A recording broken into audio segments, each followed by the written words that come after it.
My name is Lori Chamberlain, and I'm the Education Manager here at Fear Free. Thank you for joining us on our webinar on training as enrichment. We want to let you know this webinar is being recorded and it'll be available on our website afterwards.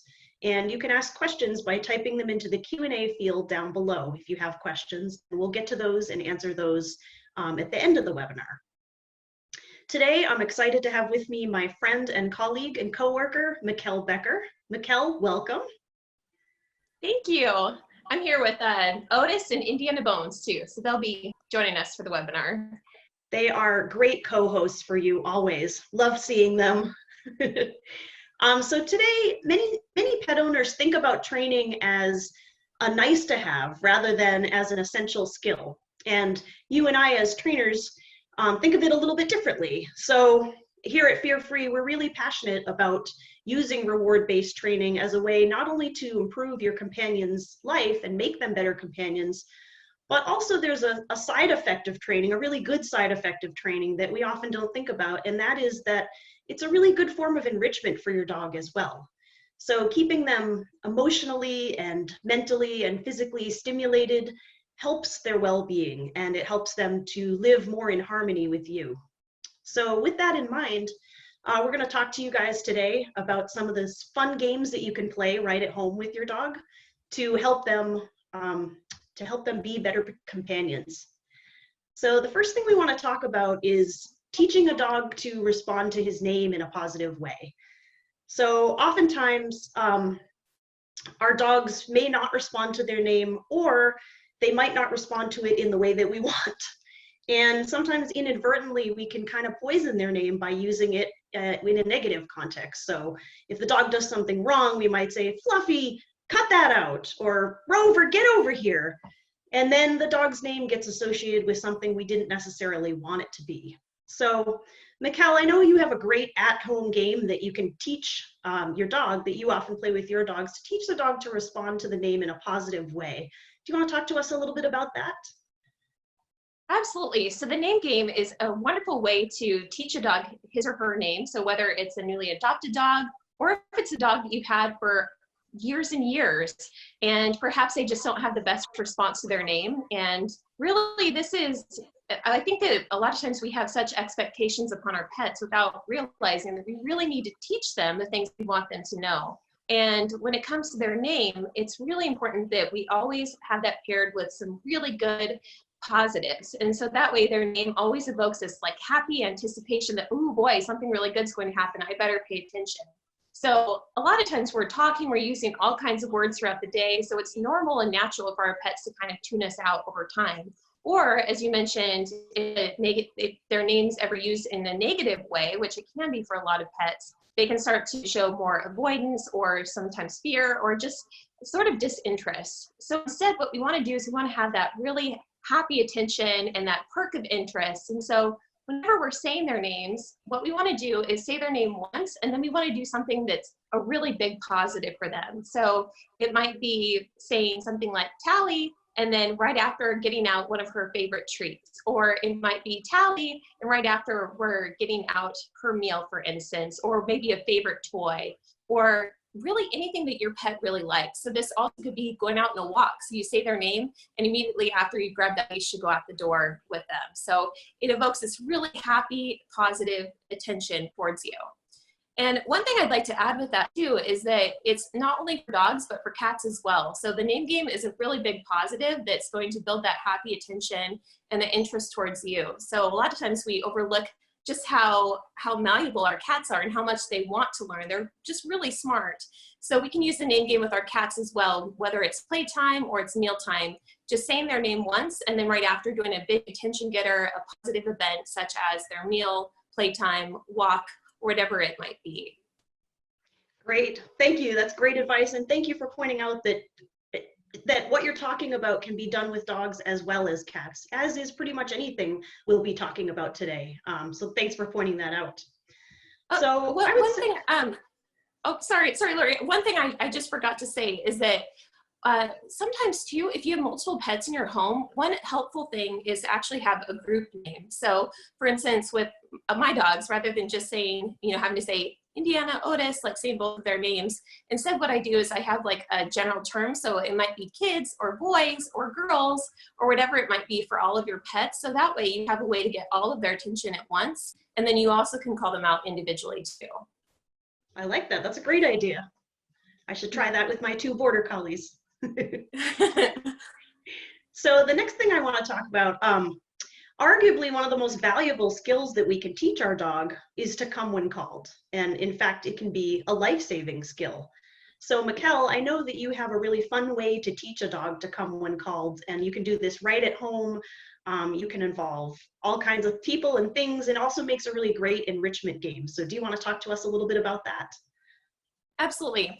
So one of my favorite games to play is Red Rover, and it's a recall game with your dog. So it's really teaching that ready, reliable recall with your real life Rover. So unlike the childhood game of Red Rover, where the kids are kind of running back and forth between sides, it's the dog isn't necessarily breaking through the arms, but what they are doing is they're running towards the person with just that gusto and that happy excitement. So there's that same type of really high excitement kind of energy that's going into this game. And what we do is it starts off with 2 or more people, and this might be in an area of your home. Perhaps it's in a living room area, in the hallway, or maybe you even have people in different rooms. So this is building your dog's happy and excited response to go from person to person. And if you have more than 1, or if you have more than 2 people, you can kind of just spread out around. And this can also be done in a fenced yard or with your dog on a long line outside. So just kind of in a bigger area. And what we want to do is we want to start off easy for our dog. So we want to start off with us being close together. So without the dog having to go long distances or having to go through too many obstacles or maybe around the corner if you're in the home. We want to just start off with an easy view of each other. And what we do is we have one person that calls the dog. So we say their name like Tally, and then come, or whatever your cue might be. And so we say their name, come, and then right after that, or whatever your recall cue might be, it could be something different like here or whatever it might be. But the important thing is that we want to only say their name and that come when called cue once. And then right after, we want to do some attention getters that get their movement towards us and really draw them towards us without having to repeat that word over and over again. Because just like with their name, same thing with the come and call cue, they can start to tune us out if we overuse it and if it's not really paired with those positives. So we just want to say that once, and then after do some things that really get their happy attentions, pique their interest, and draw them towards us.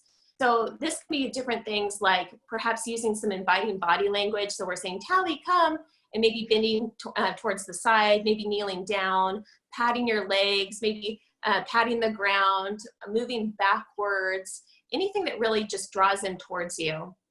And once they come towards you, you want to have everyone already stocked with a treat or a pouch full, or with a treat pouch or a pocket that's full of really good, high value, tasty treats. So this is where you want to use those really, really high value treats, because we want that recall to be just really valuable and to have that high excitement. So this is really the game where you bust out the really, really good stuff for your pet. So that way they are super excited about this game and really have that high, happy anticipation to come to you when they're called.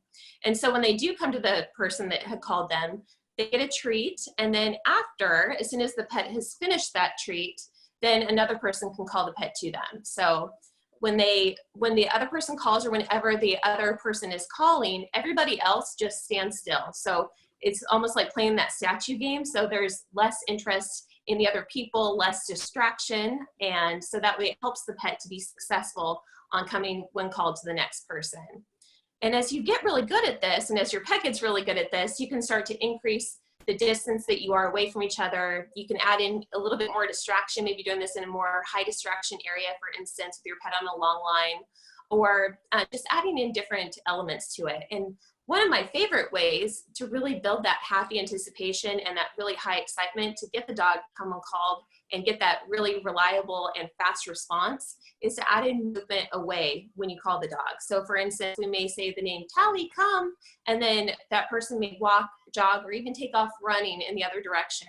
And so, especially for those dogs that really like play, or pretty much nearly every dog has that interest in something that's moving away from them, that really builds that excitement and gets them moving. And as soon as the dog catches up to you, that's where you just stop in place and then reward them. So that way, it just gets them really excited and happy to want to do that recall. I love that. I'm so glad you pointed that out. I was going to ask about that. That I think it's counterintuitive to a lot of people that if you really want your dog to come to you, run the other way. People tend to Yes. either chase the dog, which then becomes a fun game for the dog of keep away, or they tend to kind of lean over in a not intentional threatening way to the dog. So I'm glad that you talked about that inviting body language, kneeling down, turning to the side, sometimes adding that run away. I think that's great. Mhm. So good, such good advice. Thank you. Another important thing that we can teach our dogs that we don't necessarily think about doing proactively is to get the dogs comfortable having us put our hand in their collar, because sometimes we might need to do it in an emergency. And if that does happen, rather than the dog ducking away from us or playing keep away when we go to reach for the collar, we actually want that to be a good thing. So I know that you also have a fun game. You're just full of fun games. I love it. You have a fun game that you could do. You want to tell us about that one? Yeah, so this is the gotcha collar game. And what we want to do is we want to build that happy anticipation for the pet with having their collar touch or grab for or reach for. And as you mentioned, anytime a person leans towards a dog or grabs for them, that can be really scary. And so what you'll see a lot of times, whether it's at the dog park or a person that's just putting their dog on leash, the dog is a little bit hesitant and maybe moves away when the person reaches for them. And so instead, we can build that happy anticipation and reduce the likelihood of the dog reacting defensively when their collar is touched or grabbed for, which actually can happen and does happen quite frequently, unfortunately, unless the pet has been trained otherwise, by helping to pair some really good positives with that experience. So what we want to do is first get the dog accustomed to just your hands reaching. So when the dog does come towards you, or even just when you're at home, just relaxing with them, you can practice this outside of the recall game as well. It's just reaching towards their collar and then good, or yes, or using that click and then giving that treat. So you want to start off where your dog is comfortable. Some dogs will be okay with you right away, kind of reaching and touching their collar and giving the treat. Other dogs, you need to start off really slow. And so with those dogs, maybe it's just a hand reaching out or going underneath rather than over the top, and or from the side as well. And then as soon as you touch that collar, even just reach for it, that's where we want to give that treat. And as they get really comfortable, we can start to actually grab the collar more, maybe fiddle with it as you might if you're having to clip on a leash, and eventually actually clipping on a leash. So even if your dog is on a long line, you can have a leash on hand as well, so that way you can practice your dog being comfortable with you reaching for the collar, snapping on a leash, and then giving that treat, and then the dog gets let off leash again. So that way they still get to go and run and play. Because sometimes what dogs do too is that they learn that avoidance, because not only is it something that's a little bit scary if a person is reaching towards them or leaning towards them, but also they learn that, hey, whenever they grab my collar or whenever they put the leash on, the fun ends. And so I want to avoid that. So I'm just going to stay back just a little ways so that way they can't quite reach me. So instead, if we can get them used to it through the gotcha collar game, that whenever their collars reach for or grab, that they get those really good, like high value, super tasty treats, it just becomes a normal, natural part of life. And it makes it a lot easier if you ever do have your dog in a situation where you need to grab them right away and they're running off leash. So, and practicing with multiple people also builds their comfort with this as well. So incorporating that into the Red Rover game is really very, very helpful for them. That's awesome. Thank you. And the leash is a great point too. I often play the leash game. I have a very secluded area, so my dogs are allowed to run off leash, but I take out the leash as a cue that means a whole bunch of treats are going to come your way. So that, like you said, rather than, oh no, the game is over, our fun is ending, the leash means great things are happening. We just had a question come up. It's a really quick one, and I think it's pretty easy for you and I to answer. So what's an example of a high value treat? Okay, so sometimes I have a whole variety, and I'd love to hear yours as well, Lori. But some of the things I like to do is the refrigerated pet food. For me, that's really easy because they come in like little tiny meatball sizes or just little flakes. So those are really easy. Dogs seem to be crazy about those. I also really like the, Zook's training treats. Those are some good ones. Anything like a dog food roll, sometimes you can cut those into little tiny pieces. Chicken breast, any kind of lean deli meat, any kind of lean meat is really a big one. But it really depends upon the pet. So some dogs are definitely bigger into more like kind of crunchy types of treats, or Indiana Bones loves popcorn, for instance, or anything that's kind of a baked kind of good. So I try and look at different things for him than I would for Otis. So it really depends upon the dog. That's a great point. Yeah, my go-tos are really similar.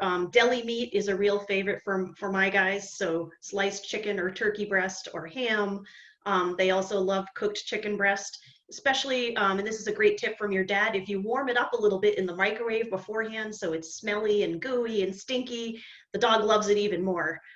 So that would be what we're talking about. Hot dogs, turkey, lean turkey hot dogs, microwave those a little bit. Those are really good high value treats as well. But you're right, it is really dependent on the dog. I mean, I had 2 Labradors whose favorite treats in the entire world were apples and carrots. They would ignore a steak. Yeah, right? They're like, I don't really want your steak. But I mean, they would eat it, but they really loved apples and carrots. So yeah, it definitely depends on the dog and paying attention to what they are interested in.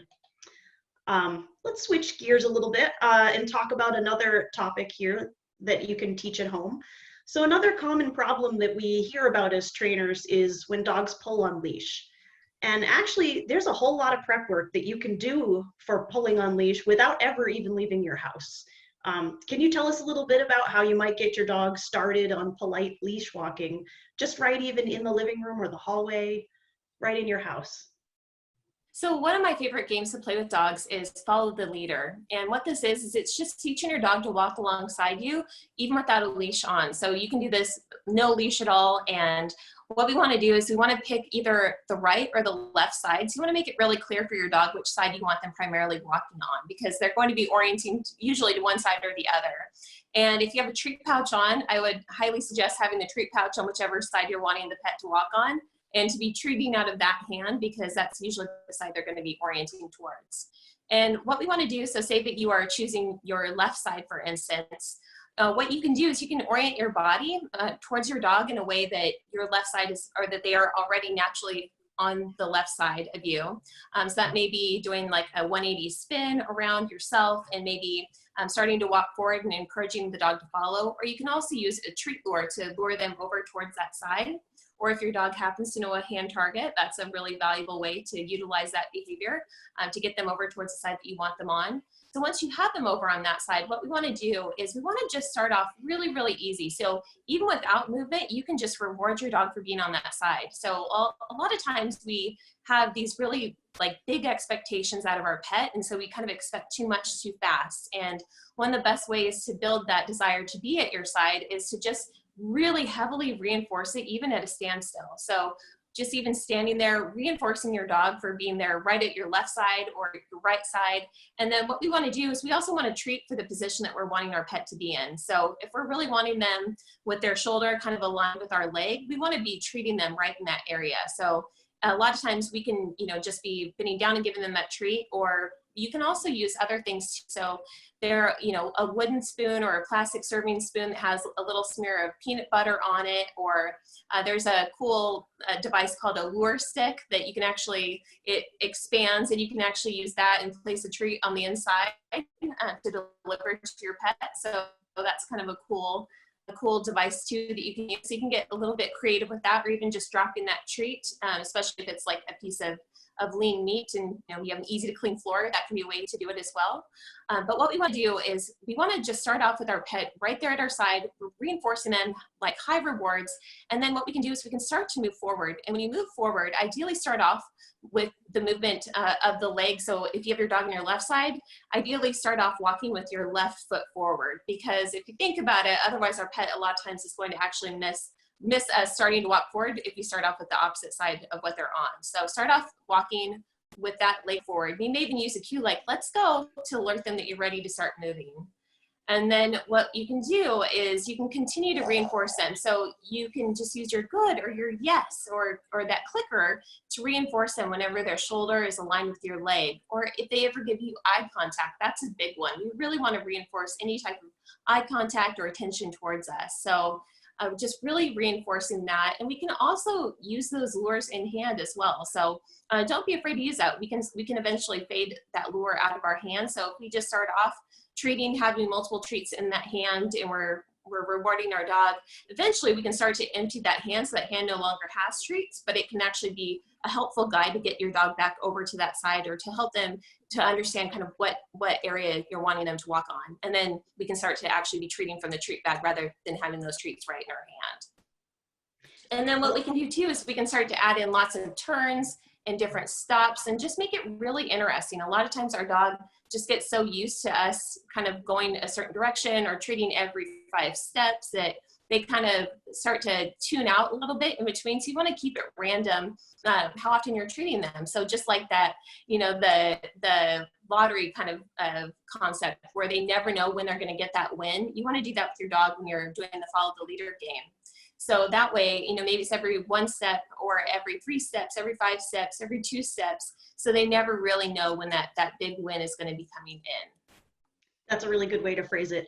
And I love how you broke that down into so many small steps, small achievable steps for the dog. I think oftentimes as pet owners, we just want the whole thing. We want a dog who walks perfectly on leash for 25 minutes and never pulls and never barks and never lunges. And basically we want a robot.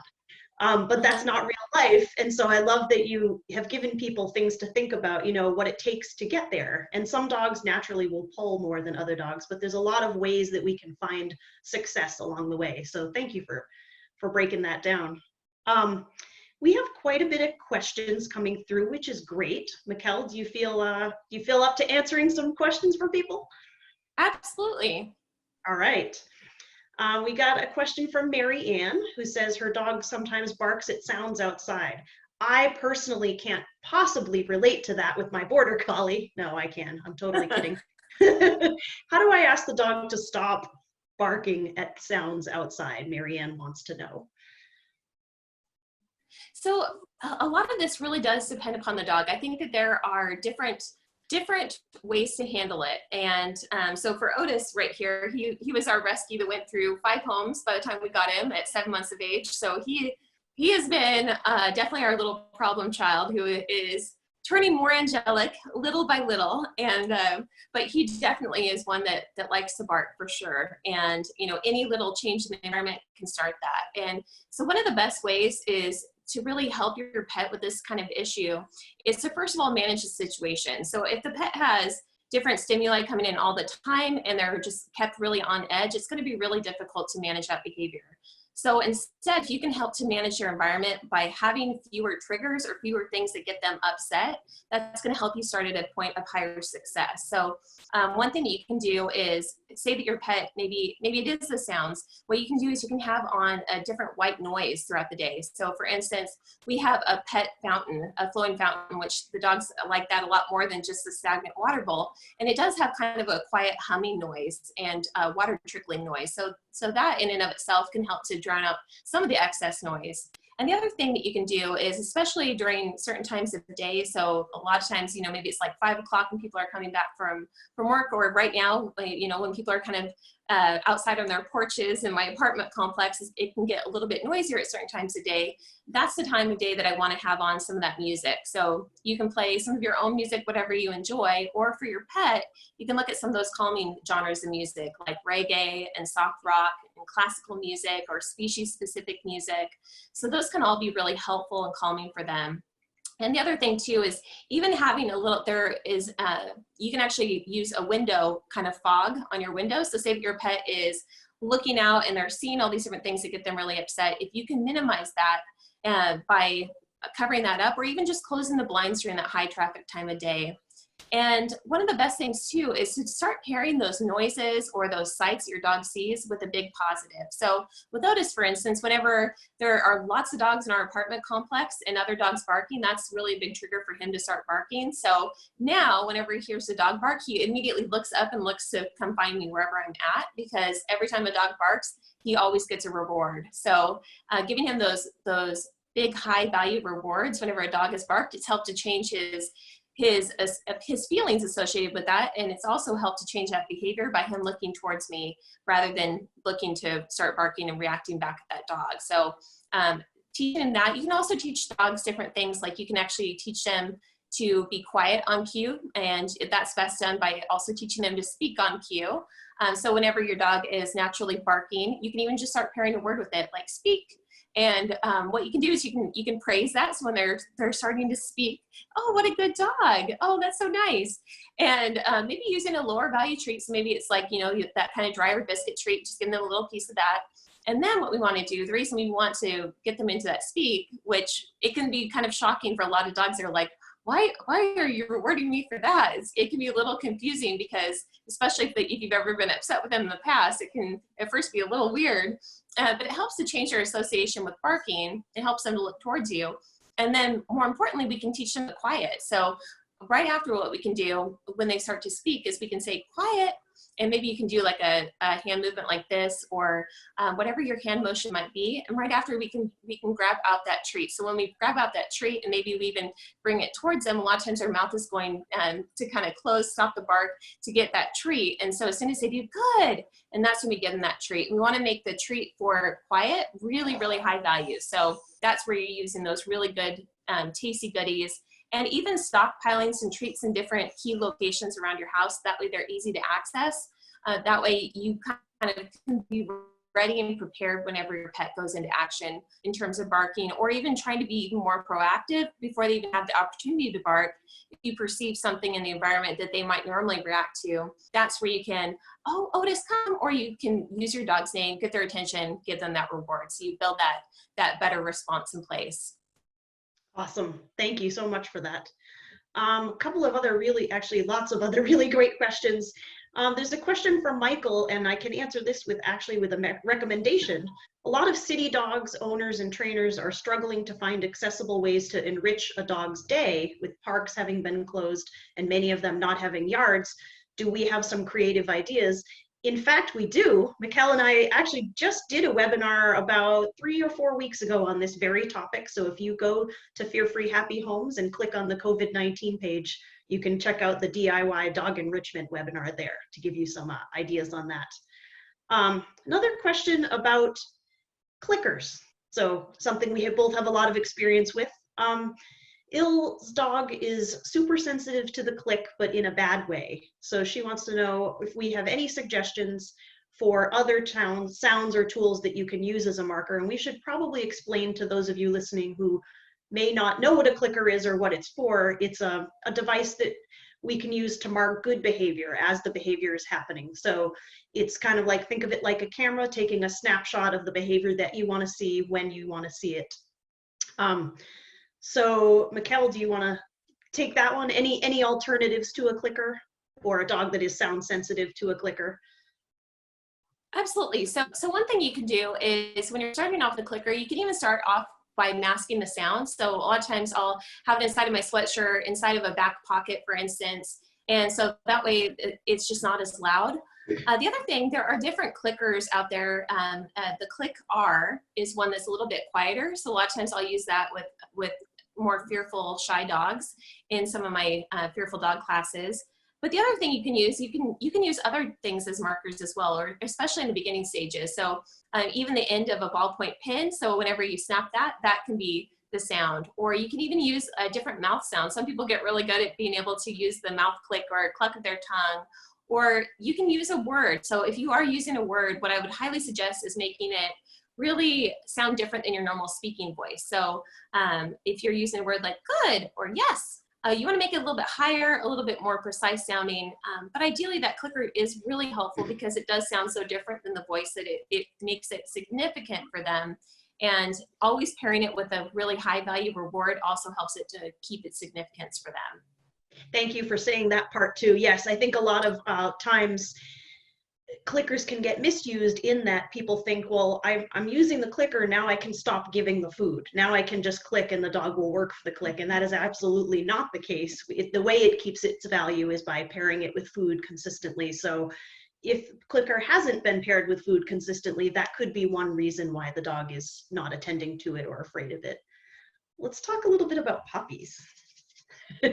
I had this particular problem myself with my little Brio. Kelly would like to know if we have any tips for when puppies are biting and pulling on our clothes. And can't get her to get the clothes out of her mouth. So what would we do in that case? And I can jump in here. Do you want to take it? Sure, I'll take it and then turn it over to you. So what I did with my own little border collie, who was, for the first week I had her, she was just absolutely 100% of the time mouthing me, not in an aggressive way. There was not a bone of aggression in it, but she just wanted to chew, because they explore their world with their mouths initially. They're just trying to do that. And she, any kind of loose pant leg, sleeve, anything like that. So what I did was I immediately got in there with soft, long fleece toys. So we're talking 3 feet long. You have to search them out and find them, but a long fleece tug toy, get in there, entice her with it by making kissy noises, you know, making the toy, moving the toy all around, back and forth, making something more enticing than my pant leg or my arm or my face or whatever she was chewing on at the moment, making that toy really attractive to her. And just diverting their attention off of biting you and onto that. One thing we don't want to do is to punish the dog, because they don't necessarily associate that with the biting, they associate it with you, and then that can just scare them and make them afraid of you in general. But so I would say redirect the behavior as quickly as you can, as soon as you feel, or as you're about to feel.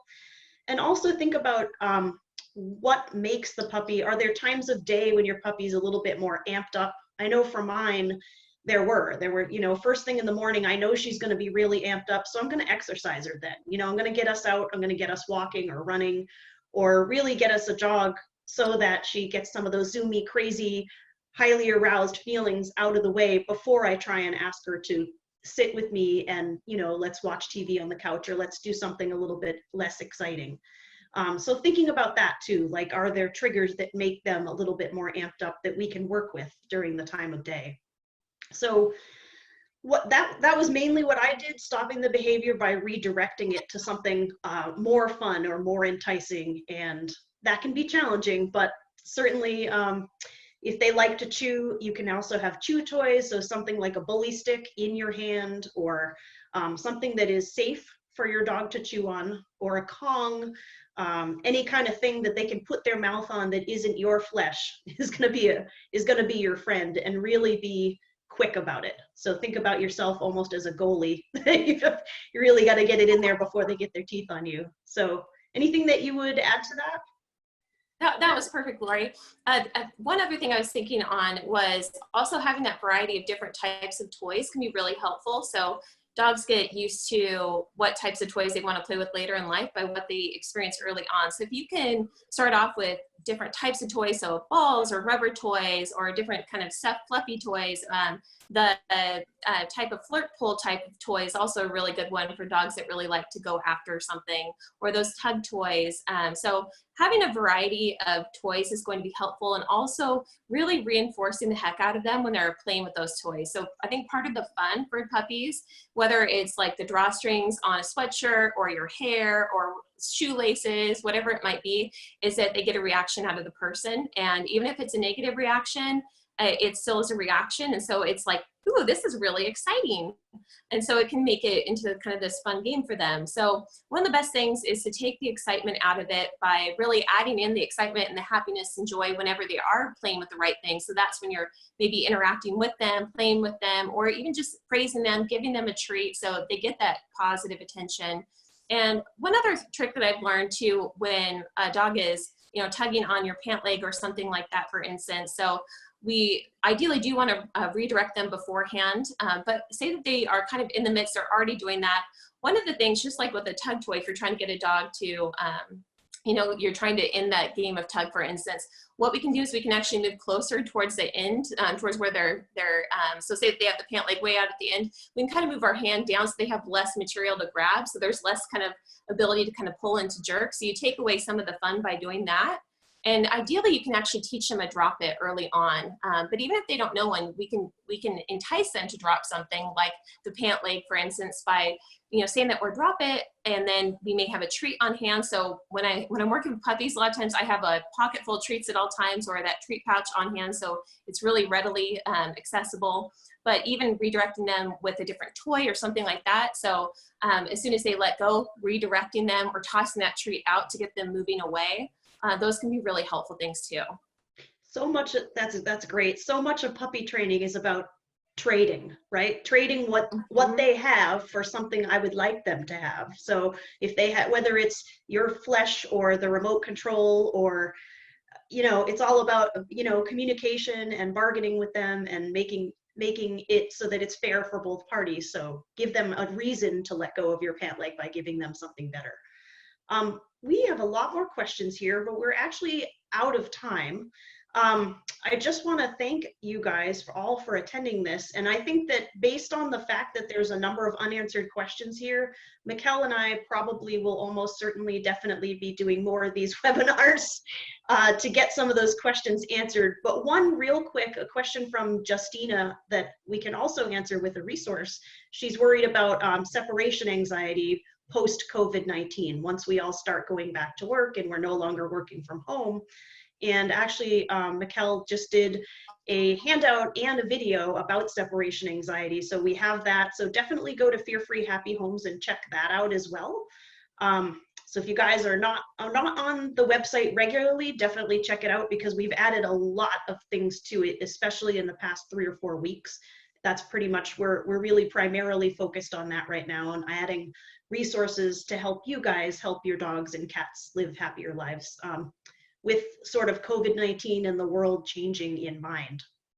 But really want to thank all of you guys today for your questions, and we're going to be looking at those as topics that we might follow up on for future webinars. So even if we didn't get to answer your question today, definitely thank you for asking it, because we will keep them all and we will look at them.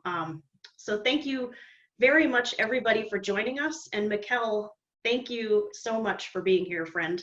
We're across the country, but I love that we can connect in this way every so often. So this is great. I think we should do this again. I would love it. It's so fun every time. And I also wanted to mention too that we have videos and handouts to go with all of the exercises that we talked about today. So those are also on the COVID-19 page on Fear Free Happy Homes. Thank you. Yes. So definitely, especially the loose leash walking one, that's one that maybe you may benefit from watching that on video, all the things that she's describing doing. So definitely check that out. So thank you guys all very much for joining us, and we hope that you have a great day. Take care, everyone.